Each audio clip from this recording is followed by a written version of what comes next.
Welcome to Human Risk, a podcast dedicated to the understanding of human behaviour as a risk. Here's your host, Christian Hunt. Hello and welcome back to the Human Risk podcast. On this episode, I'm exploring why success doesn't always bring happiness. My guest is Laura Gassing Otting. She's a best-selling author and executive coach who, in her words, helps leaders to get unstuck. She's previously worked as a recruiter. Do not let that put you off. She's definitely not your average recruiter. In fact, she was so disenchanted by traditional recruiting that she set up her own agency. Laura has helped many leaders to manage their careers on their terms and to carve their own paths. As you'll hear, that means removing some of the limiting factor, things like impostor syndrome or having your success defined by others. And she's helped people to get the best out of themselves. If you're a regular listener to the show, and if not, where have you been, you'll know that I like having people on who bring a fresh perspective and help us to think differently about the world. As someone who's moved from a corporate career to being self-employed and branching out into a career path that I've defined for myself, I've spent a lot of time thinking about what success means. When there's no longer a well-trodden path to follow, you have to start working these things out for yourself. I think what Laura has to share is absolutely fascinating. We often have a view as to what success means and how we're going to get there, but when we do reach those pinnacles, it can often be quite disappointing. So if we want to get the best out of ourselves and other people, I think it's really important that we start listening to people like Laura that can show us where the traditional models might have flaws. This was an absolutely fascinating discussion. Laura is a lot of fun, and I know that you're going to really enjoy this. So here is my discussion with Laura Gassner Otting on handling success. Laura, welcome to the Human Risk podcast. Hello. It's great to be here. I'm so excited to have you here. And as I was saying to you before we started recording, I love to get my guests to introduce themselves. One, because they'll do a better job of it. But two, there's always some interesting things that comes out. So how would you describe yourself to my listeners? Well, the way that I describe myself is I use my friend Clay A. Bear's perfect intro framework, which is I, verb, noun, right? Like, this is what I do for the kinds of people I do it. And what I do is I help leaders get unstuck. That's what I do. And how do I do that? I do it through writing books, writing blogs, writing newsletters, doing research reports, speaking on stages, keynote speaking, and executive coaching. Wow. And I love that idea of unstuck because it's sort of very simple. We all recognize the idea. We've been stuck on maths problems. We've been, probably physically stuck at some point in our lives. So we all recognize that dynamic of being stuck. And I'm intrigued as to how do we even start to go think about that? Because what it seems to me is that when I look at what you're doing, it's really freeing up humans to be better versions of themselves. So getting stuck is not a good thing implicitly, otherwise you'd be leaving people where they were and not getting them unstuck. So what are your thoughts on why we get stuck and how we start to think about that problem? So I have spent my entire career focused on one singular question, which I didn't realize was the one singular question until about 6 years ago. But looking back on it, I'm like, oh, there's a theme here. I am totally fascinated by the question of why success doesn't equal happiness. So we spend all of this time pursuing success, this idea of the right job and the right title and the right salary and the right house and the right spouse and the right clothes and exactly the right size. And we get there, at least some of those things, and we go, well, okay, so I got to the top, but the top of what? Why aren't I happy? Why doesn't this feel better? Why isn't everything easier? Why is it just like happiness and rainbows and Skittles all day long? And it's because we spend all of our lives filling up the check boxes on somebody else's list, on somebody else's path, on somebody else's idea of their definition of success. And it turns out that's not our own because I don't know about you, Christian, but when I was in high school, I saw a guidance counselor, and that guidance counselor told me where I should go to college and what I should major in. And I took some tests that told me what I'd be good at. And then I got to college and I had to pick a major and I had to pick a pathway. And, maybe you had to pick a trade or a school or a career or a job or something. But we all did that when we were 15, 16, 17, 18 years old. And you know what we don't have when we're 15, 16, 17, 18 years old? A frontal lobe, like the actual part of our brain that dictates good logical decision making. So we're asked to make this decision that's going to affect the rest of our lives before we literally have the mental capacity to make good ones. And then we look around at 25, 35, 45, 55 and go, why do I not feel so good? Why do I feel stuck? And it's because we've been spending our entire lives pursuing somebody else's life. And I love that. You made me smile a lot, actually, because I remember I was given, and clearly given my age, we're going back some. There was some kind of computer A program, little bubble sheet. and I used that expression that would ask me loads of questions about what I was interested in, that would spew out the right career. And I remember thinking at the time, this is bullshit, because I have no clue about anything. First bit of self-awareness ever. And it produced some weird results. And the only effect that ever had on me was to not do the things it recommended. So a little bit of early awareness from me, but I agree with you. I think there's something fascinating about we kind of streamline people. And I love the fact there are certain people out there who know that they want to be a doctor or a surgeon, or, there are certain careers where there are people that dream of being it as a kid. And they go on and do that, and that's an early commitment from them, and they're willing to see it. And I love that. But for the majority of people, that is delusional and unrealistic. And many people drop out of the thing they first want. So I really like this idea that you're calling out one of the fundamentals, which is I'll look for advice, and the advice generally is do something sensible. Follow a particular path, and then everything will come okay. And what you're basically saying is life doesn't work like that. Life doesn't work like that. I mean, I remember when I went to college and, the question was always like, what are you going to major in? From the minute you get accepted, even when you're applying to college, like, what are you going to major in? And then you get there and it's like, well, what kind of jobs can you get with that major? And everything was like, what's the practical application of all of these things? And, the world is very different. So, for example, when I went to college, the internet didn't exist. Right? Like when my last book, Limitless, came out, I got asked on all these podcasts, what advice would you give your 22-year-old self? And I wanted to be like, that's the dumbest fucking question I've ever heard in my entire life, because my 22-year-old self would be like, advice from a geezer who's 50? I'm not going to listen to that, first of all. And second of all, advice that I'm listening to that was recorded over the internet, that I'm listening to on a podcast, on my handheld telephone that I carry around with me everywhere. None of those things even existed when I was 22. Right. So even if I did know who I was, and I did know what I wanted to do, and I did understand the world fully, which I didn't, the whole world has changed since then, and it will continue to change. So, I have a son who is starting his sophomore year in college, and I have another son who is starting his senior year in high school. And my advice to them is major whatever you enjoy studying, because it's going to change a million billion times. And the job that you have after college, you're going to have to create. I mean, it's going to be a completely different universe. But I spent 20 years doing executive search. So that meant that I was paid by my clients to go out and find for them and recruit away on their behalf some of the most successful people in the world, which sounds like kind of a hard job, except, Christian, I was calling them because they were super duper successful. And they were all calling me back because despite all this success, they weren't actually all that happy. So here's the thing, we're told that you will be happy when you get the next raise, the next promotion, you get married, you get divorced, you gain 10 pounds, you lose 10, but whatever the thing's going to be. But I think I'll be happy when are like the 4 worst words in the English language, because they keep us in this perennial stuck place, this perennial locked place where we're like, well, I'm just going to be here until I'm happy then. And it turns out that when you spend 20 years talking to people in the midst of massive life and career and organizational disruption, when they're sitting in your chair being like, yeah, I know I'm the CEO of this or the, head of whatever division. And I know it sounds really great, but I really like this other job. You learn that nobody is perfectly, fully, finally formed. And we're all continuing to grow and change. Which sort of, on the one hand, you could look at and say, well, that's a major flaw in existence, right? No, it's the key to existence. So don't want to get religious on it, but whoever designed this system, you could say terrible system, terrible game. If you design a computer game like this, you'd be going, people would either never stop playing or never come back, because it's like, well, there's no how do you win?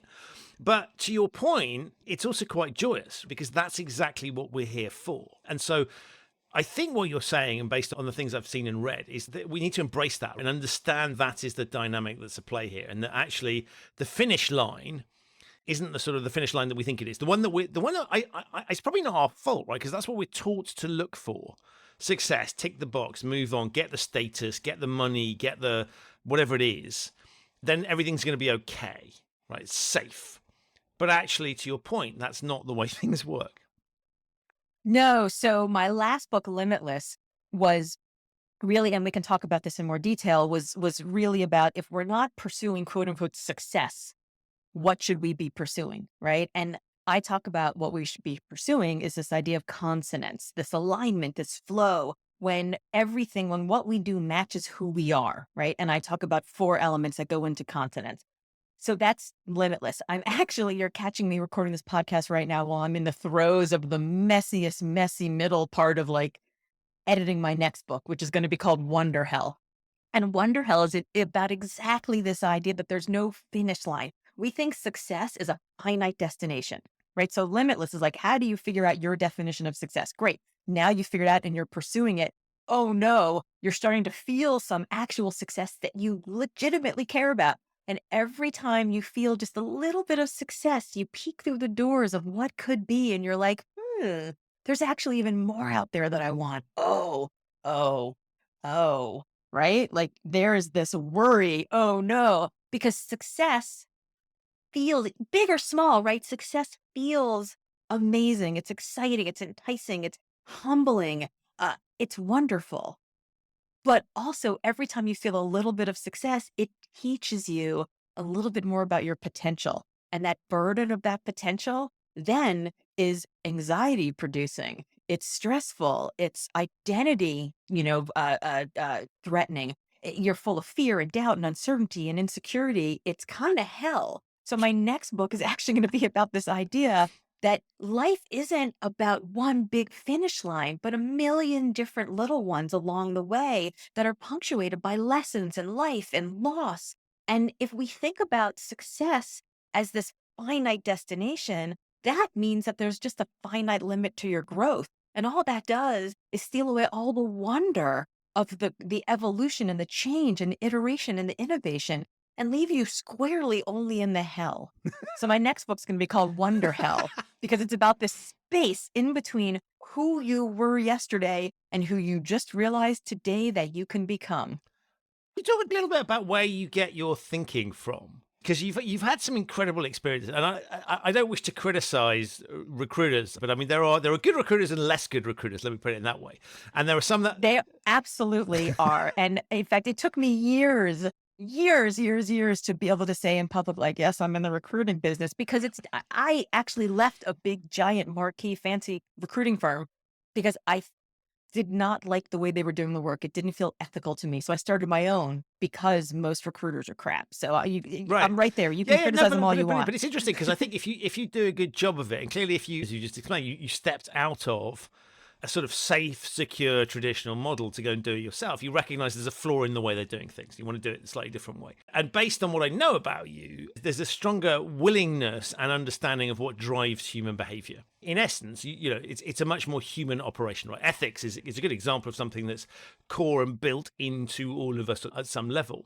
And so you've started to sort of recognize the human dynamics of it. So I'd put you in the recruiter bucket. I mean, clearly you've never recruited me for anything, but I'm guessing based on interactions I've seen, right, is that there's a willingness to understand people and really appreciate what they're about and think and kind of deliver. This sounds sort of oxymoron, but right, a human version of recruitment. And I think that's fascinating because that must have given you some amazing insights into what makes people tick and therefore drive that. So with in mind, is that the core driver of how you get your insights about people, or are there other things that have influenced you? Oh, that's such a good question. I mean, I'm a Jewish mother, so I am, nosy and judgmental as in my DNA. And I was a recruiter for 20 years, so I was nosy and judgmental, by paycheck. But I used to find recruiting to be such a privilege because people would come to me and they would tell me, I didn't really care much about increasing shareholder value or, people making quarterly goals or any of those things. I got to hear why people did the work that they did. And I got to hear the stories of the mothers or fathers or caregivers or the coaches or the school nurse, or I would hear about the uncle that got diagnosed with some disease, or the weather tragedy that flooded the house and suddenly, they lost all of their possessions, or the cousin who got shot, or like I would hear about the stories that put people on a certain path and I would ask them questions about traits that they got from these people. And, it didn't have to be, sometimes the apple doesn't fall far from the tree. Sometimes the apple falls and rolls as far as it possibly can away from the tree. Right. So, and I would get to hear these stories about these character traits that people would pick up around them from an early age. And then you would start listening to the stories that they would tell you about the work that they would do, how they showed up in a crisis, where they showed up for other people, what went into what was important to them. And you would start to see the pattern of this character traits. Sometimes they would embrace it. Sometimes they would push it away. And I always felt so blessed to be to have the privilege of carrying these stories forward to my clients, because the candidates would talk to me, and it would be my job then to go to the clients and say, well, so, I talked to Christian, and let me tell you about him. He went to the school, he had this job, but let me tell you what makes him special. And then I would tell the story about, the coach in 8th grade who was abusive to the player who wasn't doing a good job, and how you stood up for that, for that kid. And, I would tell that story, and it would be like, that's who he is. And you can see that because he would do this with the board and with this employee and with that, and it was, I felt that responsibility from that. And so I think where my ideas come from, I don't know. I think it's understanding, like you, I want to know not just what people do, but why they do it, what goes into that. Because, the person who you see on a resume, the person who shows up in the interview chair, that's not reality. Reality is like the reference check. It's it's the person, but what happens at 3 a.m. when the shit hits the fan? That's the real person. And for me, like, I love doing puzzles. I love figuring out, the why, the what. It's, that fascinates me and honors me at the same time. And I'm really struck. I mean, recruitment's a really good example of where there's a sort of construct, and lying might be unfair, but it kind of points in the right direction, right? We all put bullshit on resumes. I mean, LinkedIn is the best possible example of this in extremis. Everyone's an expert. Right, yeah, it's sort of. I mean, you would think. I was reading about the other day by a comedian. He sort of said, if you looked at people's work experience, and you'd sort of go, the way they describe the work experience, you can probably include graduates in this. The sort of things they're doing is like, you think, oh my God, if this person left the company, it's going to collapse, right? Because the decisions they're making they're so significant. They're leading this and managing that. And on the other hand, you look at it and just go, if the company genuinely is hiring people at that level to make those big decisions, right, the company's screwed anyway. But there is this, you can call it marketing, PR, whatever, and I'm just as guilty as anyone else. By the way, this isn't a sort of me sneering anyone else, but there is clearly this bullshit, presenting your best side, maybe the positive way to look at it. But there's something fascinating about that, which is a need that we feel to conform and to put our best selves forward, to present something that may or may not be true. So it's varnished as hell. Plastic surgery and then Botoxed all over experience that we present to people. And I think that's really interesting, because that points to what you're saying, which is this sort of precondition that actually we have to tell a certain story. We have to follow a certain path. Yeah, I mean, I think some of it's also impostor syndrome, and it's pluralistic ignorance, which is a term that I'd never heard until I was doing research for my next book. Have you heard this term, pluralistic ignorance? Yes, but do explain it to the listeners. Okay, so if I have imposter syndrome and I walk in and I pretend like I own the place, right? I'm like chest pumped up and I'm standing up in the meeting and I'm being a blowhard. You're going to be like, well, shit, she seems like she knows what she's doing. I better look like I know what I'm doing too. So even if you feel insecure, then you start puffing up your chest. And I'm like, well, no, Christian really seems like he knows what he's doing. I better puff up my chest even more. And instead of the two of us just being like, hey man, I don't know what the hell I'm doing. Let's work together and figure it out. Both of us are trapped in this cycle of pluralistic ignorance where neither one of us is admitting it. And so neither one of us is getting any smarter, and we're both making the other one feel even worse. And so I think that happens more than we think that it happens. When I was 22 years old, I walked into the White House, my very first real grown-up job. My last job before that was literally changing bedpans in a hospital. But I dropped out of law school. I'd volunteered on Bill Clinton's presidential campaign, the biggest yada, yada, yada in the history of storytelling. I'm in the White House. I'm 22 years old. And I walk in as this law school dropout, literally wearing my mother's hand-me-down suits from the 80s. So Dynasty, shoulder pads out the wazoo. And I look around this conference. I'll put links in the show notes for listeners that are too young to know what that is, because you have to visualize this. So. I mean, we're talking like the 80s hair It's all and the big, geometric right? It's all shaped big clothes. and Big. statementful. Also, I'm 5'5 3/4, and my mother was 5'9". So, it's even bigger than bigger, right? I mean, it's just like, and actually the kids today will know because all that stuff is coming back. Why? I don't know. It's like, we lived through it, kids, so you don't have to. Why are you bringing it back? My son walks downstairs in the most 80s outfit ever, and I'm looking at him like, didn't we struggle for you so you didn't have to do this? Like, we died for your sins? Why are you doing this now? But so I'm walking to the White House, and I'm wearing, hand-me-down clothes, and I've got like the satchel that I was given for my college graduation that I'd never even used, so it didn't even have a single scuff on it. And I'm looking around, and there are all these like young and hungries and like the bright young things, and they're wearing clothes that fit them, that probably were bought for them. And they've got their little, briefcases that look nice and worn that they probably wore to this prep school and that fancy private school.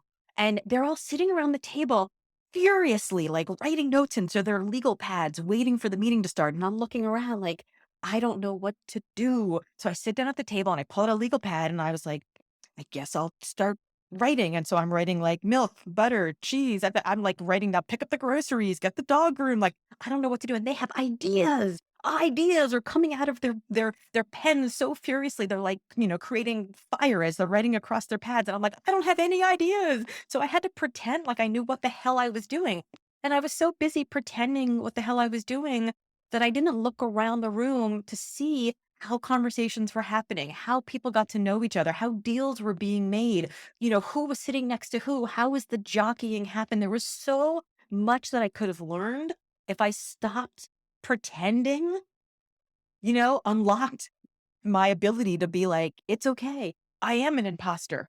Cool. That means I've reached somewhere I never thought I could be. Awesome.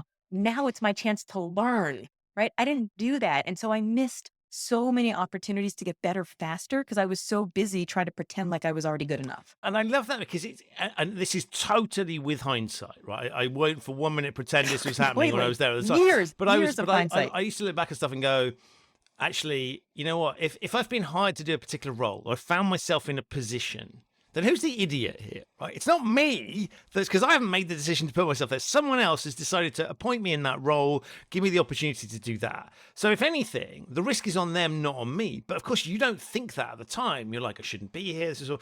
And rather than embracing that thing of just going, well, somebody thinks I can do this, so I can, and I'll push it until it's proven that I can't. Yeah. And not only that, somebody who was super smart and who is respected by their peers and who was given the responsibility to fill this position.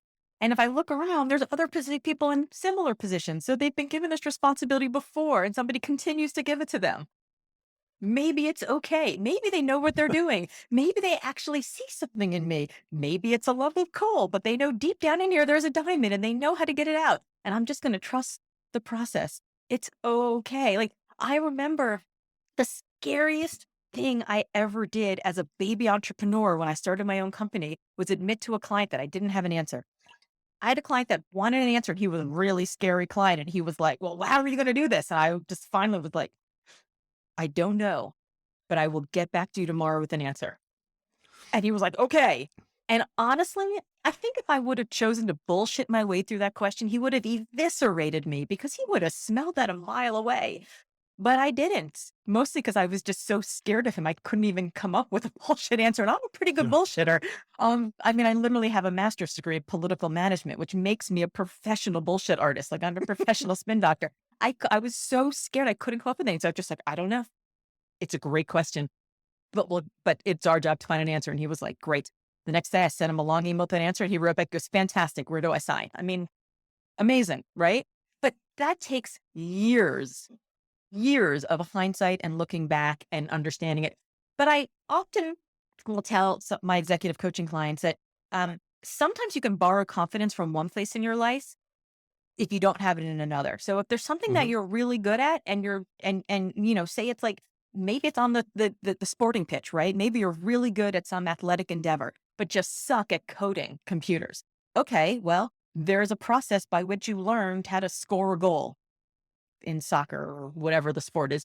So what's the process to learn how to code, right? There's a process for these things. You can understand that you used to be bad at something and you went through a process and you got better. So you can now go through a process and get better at something else. It's not that you're not good at it. You're just not good at it yet.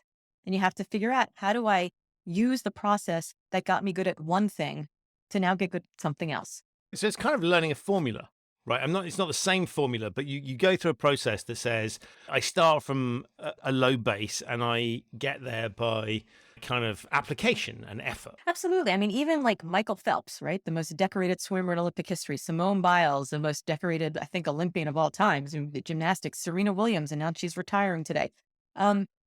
They were young phenoms, but they didn't come out of the womb knowing how to do what they did. Like, they still had to learn. They still had to practice. And by the way, not only did they practice the things that they don't do well, they practice the things that they do well also. Right. So it's like Serena is absolutely incredible at serving an ace at like 1,000,000,000 miles per hour. And, to talk about flames coming off of your pen, right? Flames coming off the ball. It's incredible. But she doesn't not practice that. Even though she's good at it, she grooves the pattern. And I think a lot of times what we do is we do something and we do it well enough and we're like, phew, thank God I did that. It's okay. I messed up like 5% on either end, but I'll go work on that 10% later. And then we go to the next thing, the next presentation, the next whatever the high stake thing is. And we go in and we get like 90% right again. And we're like, well, I messed up 5% and we'll go work on that. But it's always a different 5% on either end because we get lucky. Trouble is with that, if you add that up, right, then you do it 20 times, you've screwed every bit up. Right.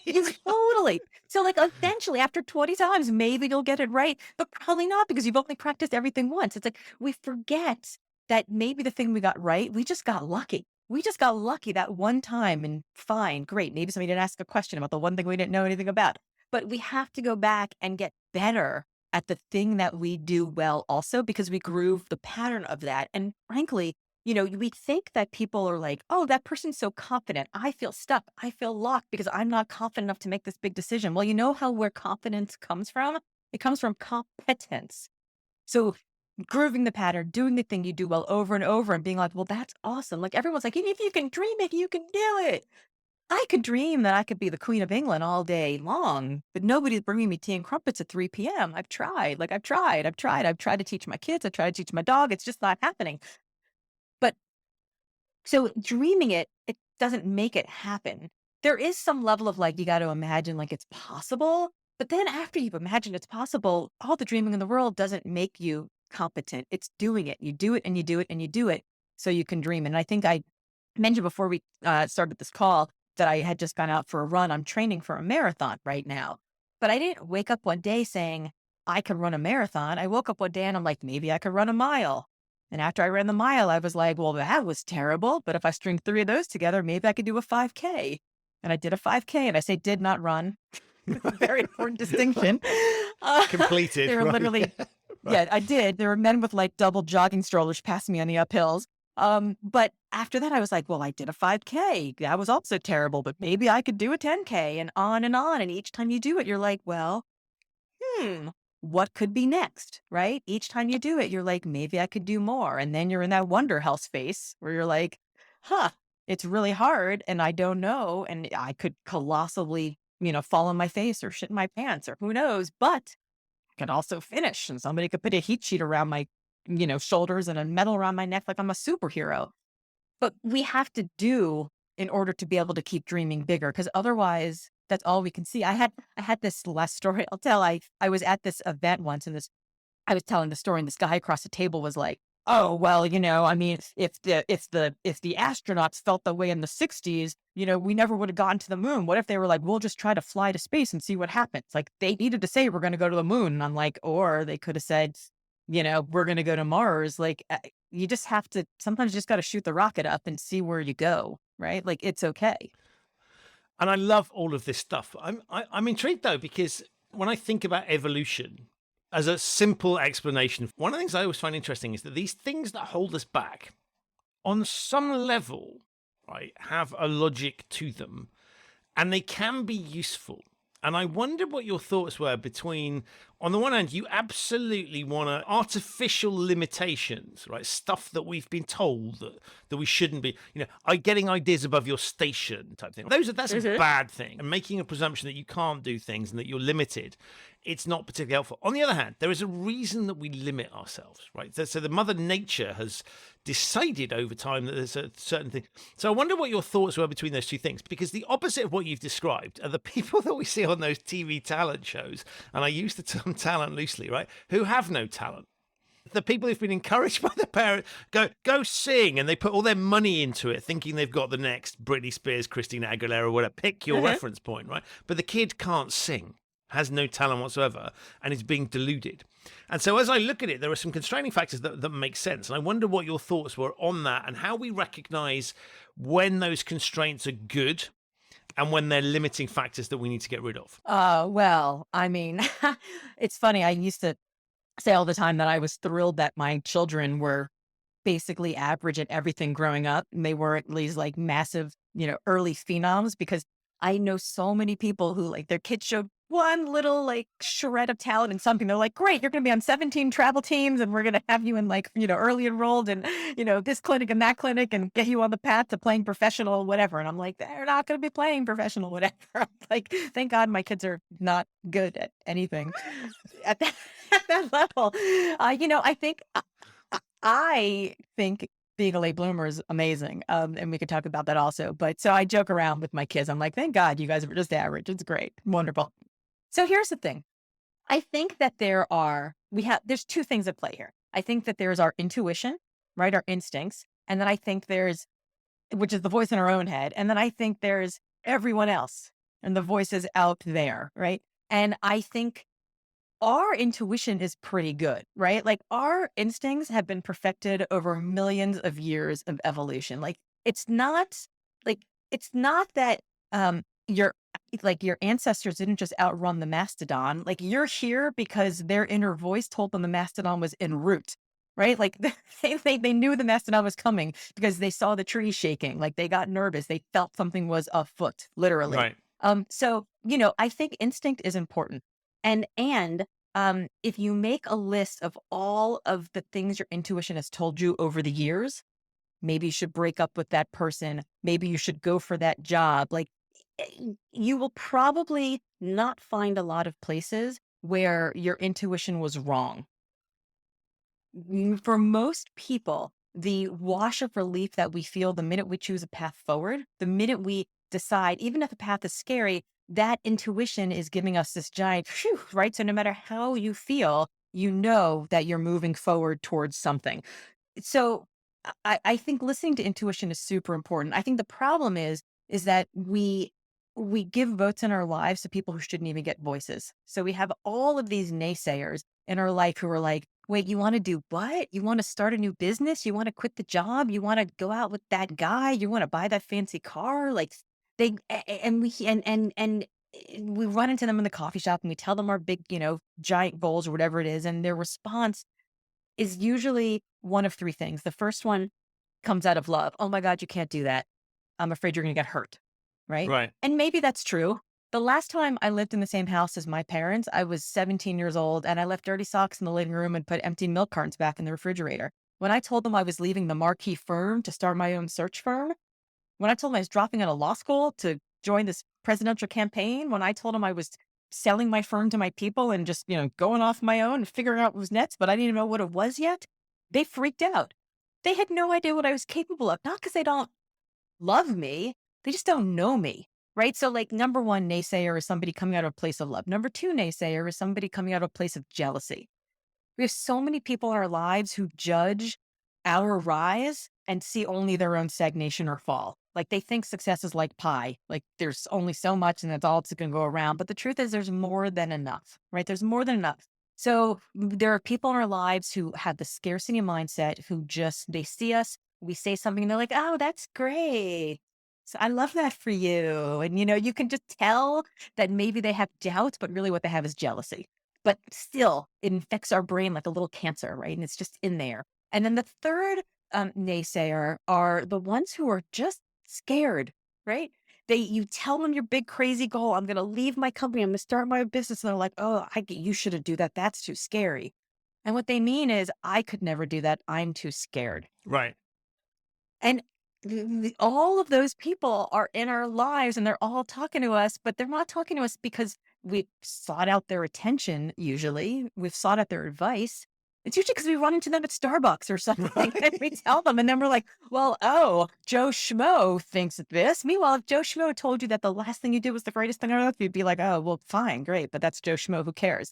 And yet we take these voices of these people who shouldn't even get, we take votes from these people who shouldn't even get voices in our lives, and we put them all on equal measure. So I think we have to separate, like, what's the internal voice? What's the intuition? What's the instinct that we know that comes from decades of data of what have we achieved at? What are we good at? Where can we borrow confidence to bring to something else? What do we really know is true in our lives?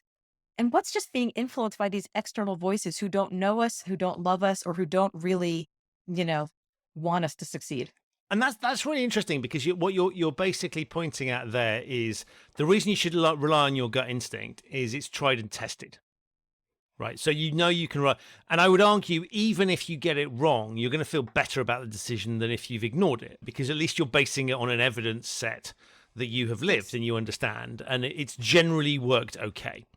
So that's the same thing you were talking about in terms of the sort of tried and tested, keep practicing at things. So there is this kind of just keep rehearsing and doing things and find models that work for you. And then you have it's not guaranteed, but a greater likelihood of success. Is that the right way to look at it? Yeah. I mean, I think there are very few decisions in our lives that are final and fatal, right? So I talk a lot in Limitless about how we think about failure as finale, but it's really fulcrum. It's the part from which we grow and we change and we iterate and we innovate. And, that is there, there is so much pressure in our sort of success-driven world about, fail fast, fail often. And in fact, we don't really want to see you fail, because if you fail fast, fail often, that means you'll get to success faster. Well, every single day, I mean, never thought about right? that. That's really interesting, right? Yeah. Right? But every single day, our days, at least for me, are filled with like a little micro success and tons of massive failures. Like, how do I get to each little micro success? I mentioned that I'm in the midst of editing my next book. And, I'll go through 5 chapters in a day of this book, but like most of it's going to be like, oh, well, okay, I'm going to highlight that because I need to rewrite this section. It's gotten better, but I don't quite know what I want to do yet. That's crap. Yeah. Let's keep going. And there'll be one sentence that I'm like, yes, that's a money line. I know that line is going to be the one that's going to be tweeted and retweeted and retweeted. That's a good line. But I don't know, right? I'll have to go back and go to the other ones. And sometimes it just kind of like clicks, but you have to go through the iterations, before you can get to it. I was giving this talk once in Austin, Texas, and I was on stage and I was doing my whole thing and I'm like, failure's not finale, it's fulcrum. And then I looked down stage left, and at stage left was Commander Tim Kopra of NASA. And Commander Tim Kopra of NASA has been on 3 spacewalks. And I was like, failure's not finale, it's fulcrum. Except for you, sir. Right. For you, it would most definitely be finale, right? You make a mistake when you're on a spacewalk in the middle of the galaxy, you're dead. It's over. Finale. That's it. Right. Curtain comes down. You're done. For the rest of us, I mean, think about the decisions that you've made in your life. There are not a lot of decisions where if it goes wrong, it's over. I mean, you could make a bad investment. You could marry the wrong person. You could get in the car and drive after you've had 16 vodka tonics. There are some stupid things that you can do. But for the most part, our decisions that we overthink every single day, a lot of the times we learn more from the failure, right? We learn more from the failure than the success. So we have to start getting comfortable being uncomfortable, not having all the answers, being able to say to the client, I don't know, but I'm going to find out, right? How else do we get better at things? And I love that articulate. I mean, I love the idea that it's. I've heard in other contexts in sort of companies where they talk about irrecoverable and recoverable errors. So Netflix do this when they look at stuff we don't ever want to have happen because it could take the company down, and stuff that we don't want to have happen but we can recover from it. And I think that's really interesting because that's a creative context, right? They need to think interestingly when it comes to what they put through the system. And so I love this idea of kind of encouraging us to experiment. And so your point around tech companies and the idea of pivoting and being willing to try new things because that's what you need to do. We've kind of beaten that out of people's the wrong word, but we've discouraged them massively from doing that. The systems that we have, the education systems, the social norms, the way we talk about success, all of that stuff points towards, you're better off having a tale of, well, I set off and this was my objective and I succeeded, as opposed to I screwed up 500 times and then I stumbled out of a bar drunk and this brilliant idea came to me and I made $1 million off the back of that, right? That's a less compelling tale. And yet... Absolutely. And yet the stories that we are told are, so-and-so invented, Jeff Bezos invented Amazon in his garage. And now look, he's one of the richest men in the world. But what about the messy middle? What about all of the hard nights and the lonely nights and the uncertainties and the failures and oh my God, it's all going to fall to shit before they figure it out and it moves forward, right? There's so many stories in the messy middle in this wonder hell moment of I know there could be more. I don't know how to get there. I'm stuck. There's so much that's in there. But to your point about doing something, right? Sure, you got to figure out what are the irrecoverable things. You can't touch those, are hard. You can't touch those. We've got to be really careful about those. But for everything else, there's a great study in 2021 by Stephen Levitt, who is one of the Freakonomics guys, about flipping a coin. And the study was about the impact of coin flips on subsequent happiness and or on major life decisions and subsequent happiness. And what he learned is that the vast majority of people, regardless of the outcome, flip a coin, heads, I do it, tails, I don't, whatever it is, whatever it comes out, the ones who flipped a coin and it said heads, I do it, and they moved forward were happier 6 months later compared to the ones who got tails and didn't move forward, who stayed in the status quo. Not because going forward was necessarily the right thing, but it was something. They had felt like they had some kind of control. They could have some kind of action. Action beats stagnation. So as long as you're not touching, the third rail of these are irrecoverable, things, don't just flip a coin about whether or not you're going to, change the entire business model. But if you're not sure what to do, the only way to figure out if it's the right decision or the wrong decision sometimes is to get more data. And the way to get more data is to start experimenting. And the way to start experimenting is to fucking do something, anything, but something. Right. Right. Yeah. And there's JFDI, right? Just fucking do it. Is sort of oft quoted, but I think is generally not in the sophisticated way that you've just done it, right? It's just thrown out there. I think it's more of a sort of exasperated shout than a word of inspiration in the way that it is when you outline it. But that is interesting because, again, it overrides all sorts of natural tendencies that we have, defense mechanisms, things like embarrassment. And a sort of a world that we can paint for ourselves. Our imagination is phenomenal because on the one hand, it allows us to paint incredible things. We go do crazy stuff because our imagination encourages us. On the other hand, our imagination also paints the worst possible pictures. And so I wondered, as you're looking at what you do, and the bit I love is having sort of tracked what you've done and the way you're not somebody that sort of, here's a static gospel. Right, and I'm going to preach this gospel. I'm going to talk about this one thing. Is you've kind of moved and flexed and shifted, and so you're, in many respects, what you talk to people about, it seems to me, is following that same mantra. Yeah, there's a great business model to be made for doing the same thing over and over. I'd be so bored. Even when I did executive search, I could have done the same kind of position for the same kind of organization. And I could have just done that over and over and over and over again and just shoveled the money into my bank account. But I wouldn't be learning. And like I mentioned earlier, I love doing puzzles.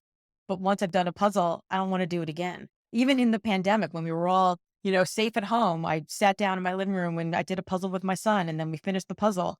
And we were like, what are we going to do next? And then we had another puzzle. So we did the other puzzle. And then we were like, well, what are we going to do now? So we ordered some more puzzles on the internet, but they weren't going to come for a week. So we took both puzzles, we combined them together, and we did both of them out of the same pile. And then once we did that, we were like, okay, the puzzle's still not here because, shipping delays. So what are we going to do? We took both puzzles together, but we put the boxes away so we couldn't see the pictures. We kept having to make it harder each time because doing the same thing over is just not who I am as a human. Now, there are lots of people who love to do the same thing over. It gives them great comfort and they love to become an expert in the thing that they're doing. And that's okay too. So I don't want people to listen to this thinking, oh, in order to be unstuck or unlocked, I have to keep moving forward and moving forward and moving forward. I had a woman who used to work for me who was crushing it. She was so good at her job. She had a 2-year-old daughter and she was just absolutely incredible. And I was like, Carolyn, I want to promote you. I want to make you a vice president. She's like, yeah, but being a vice president means I have to travel all the time. And I have a 2-year-old and I want to have another baby. And I don't want to be on the road all the time. I want to just be an expert in the thing I'm doing. And I'm like, I don't understand. You've been doing the thing. You know how to do it. You're already an expert. It's time to grow. And she was like, I don't want to. And I could not wrap my head around it. And I kept trying to pressure her and pressure and pressure. And finally she was like, Laura, I'm going to quit.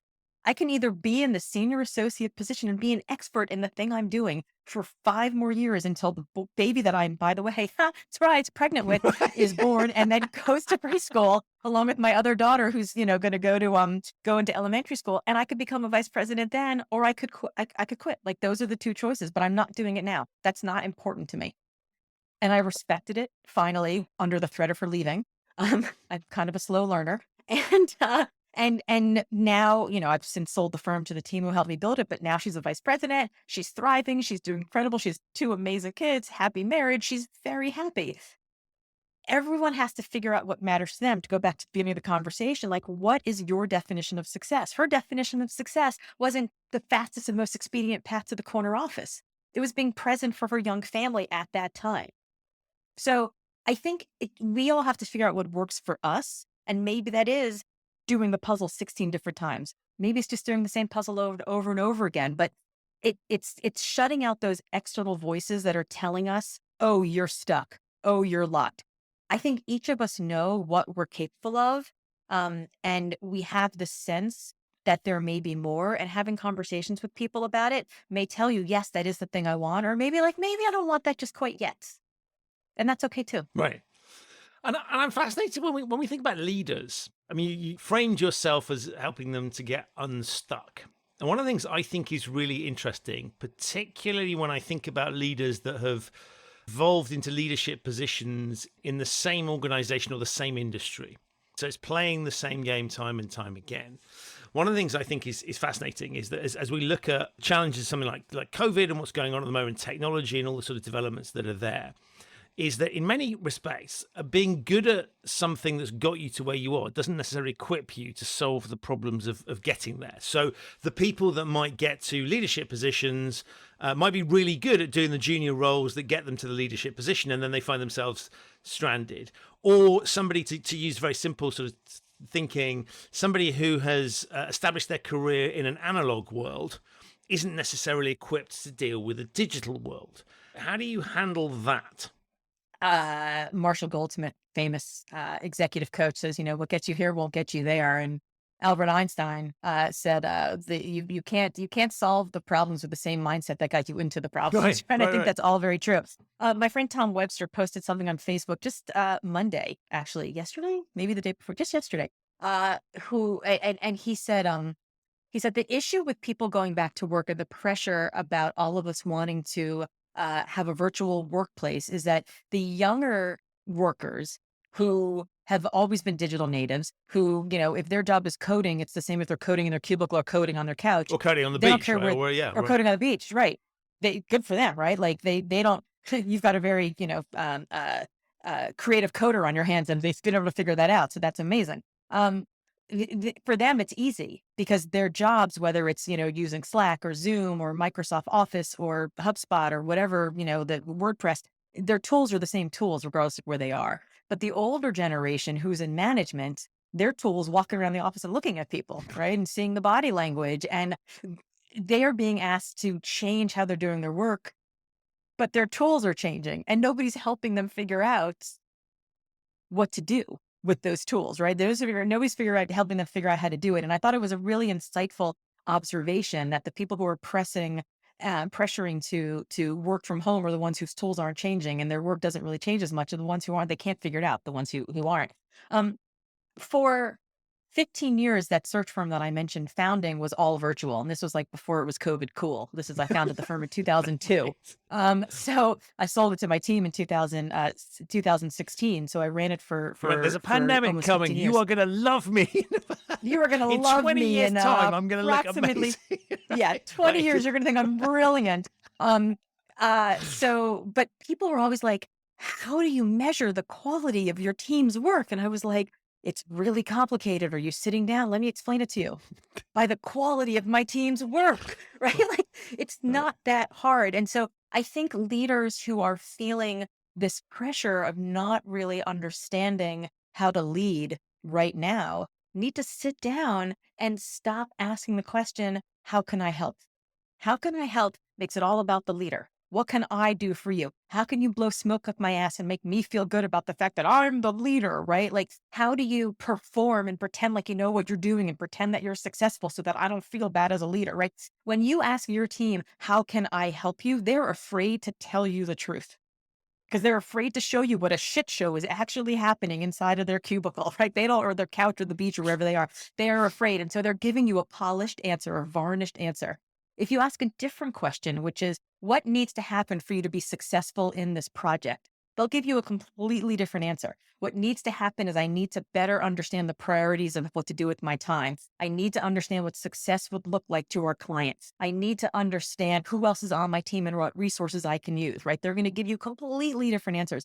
And it's why we're not solving big problems in the world. Also, my first TEDx talk that I gave in 2016 was on the subject. Stop asking. I'll put a link to in the show notes. Well worth watching. I really enjoyed it. It makes me crazy. But it's the same thing. I mean, when my teenagers are sitting at the table and they're frustrated about their homework, when I say, how can I help? The answer is, well, do this problem for me. Well, P.S. I can't do their math because I'm not that smart at math. It's also not the point of the homework, right? It's like exactly. Like, I've got friends. Right? I'd be terrible at not helping you do the thing you're supposed to do. Totally. I have so many friends that are like, I sit with my kids and I do their homework with them, and I'm like, well, then their teacher doesn't know what they don't understand. Like, stop being a helicopter parent. Right, like, let your kids. I'm just thinking you wouldn't do that in any other circumstance. You wouldn't bring in someone who's useless at the task. Right? Just totally. Like, let your kid show their teacher that they don't know what the hell they're doing, so that their teacher can help them learn. Right. That's the whole and point. Think about where they might have inherited that from.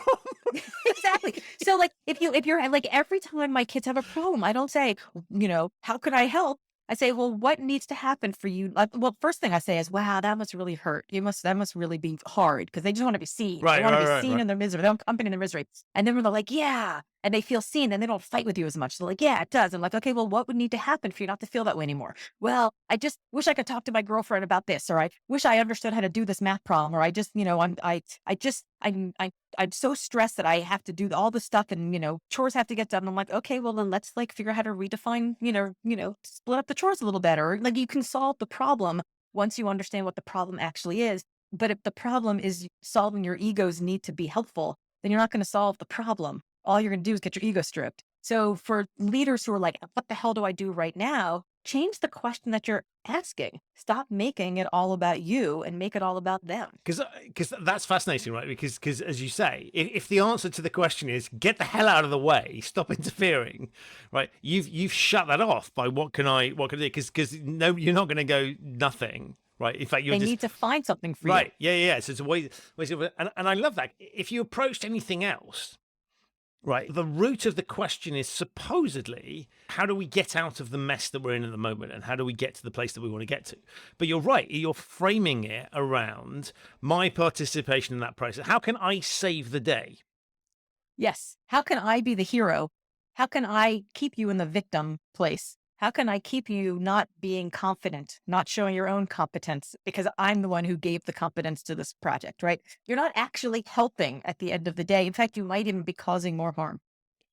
And that's very so this is the sort of way that you're it's a good example, I'm guessing, of the sorts of conversations you have with people in leadership positions, because it's there are lots of, again, the attributes that might have got you there. And I always, when I think about these situations, I always think of sort of extreme aggressive culture. So let's think investment banking as a good example, right? Mm-hmm. There's always this sort of, the skill set that you've won the Game of Thrones competition, and you're there. And of course, that's not really helpful for the things that you need going forward. And so I think that's a really interesting thing of saying, actually, we should step back and question how are we looking at problems and how are we bringing our own bits in. And there's a sense I get that you want people to detach themselves from the situation. Just pull back, because you're an unhelpful contribution when it comes to diagnosing the challenge here. Well, I think that they need to attach their emotions from it sometimes. I went through a pretty massive health scare last year, and not COVID related, but I didn't I didn't know if I would be sitting here this year. It was pretty rough. And I didn't tell a lot of people about it. In fact, I wasn't even fully honest with my husband and my kids about just how bad things were, and where my mindset was on the whole thing, until earlier this year. And once I was sort of in remission and in the clear, Yeah. I sent out an email to my list where I talked about the experience and what I learned from it. And I cannot tell you how many friends texted me, called me, emailed me back and were like, "Oh my God, I had no idea. I feel terrible for not knowing. I'm so sorry."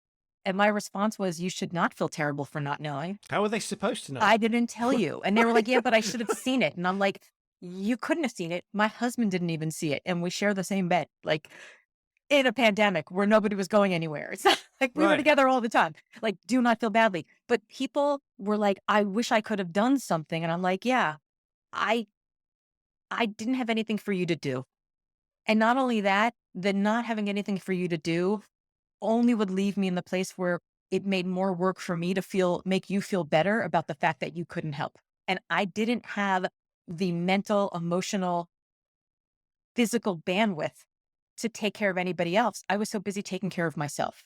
And I think so often when we're trying to be the one with the solution, it's because we want to be helpful. We want to feel good. We want to have some control, some certainty. We want to feel good about a situation that's bad. I have a friend who texted me over the weekend and he said, he's got a friend who's going through a hard situation right now. And I'm like, "Really? You and I are pretty good friends." And I literally never heard you mention her name. It was a pretty public thing. This person had an article written about them. And he said, "Well, I feel like I should reach out to her." And I'm like, "Well, why?" And he goes, "Well, it would just make me feel better to know that, she knows I'm thinking about her." And I'm like, "Okay, well, then that's about you. You're putting more work on her in this difficult time for her to make sure you feel good.